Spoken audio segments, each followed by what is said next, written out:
ज़्यादा डिशोल्डरिंग वायर उसके ऊपर चलाने की वजह से स्क्रैच आ गया है। अच्छा। हाँ, हल्के हाथ से चलाना है। लेकिन इस बार देखो तुमने जो लगाया अब स्ट्रेट है, बिल्कुल टेढ़ा हुआ है, कहीं नहीं हुआ ना टेढ़ा। मतलब अब तुमको जो ये 4 लेग बैठाने हैं ये तो तुम प्रॉपर बैठा ले रहे हो, ठीक है। लेकिन पीछे की तरफ से हल्का हल्का स्क्रैच आ रहा है।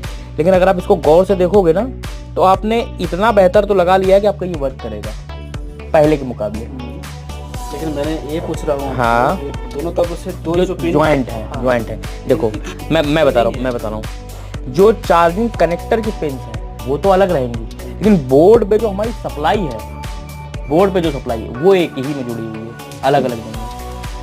हाँ, ठीक है।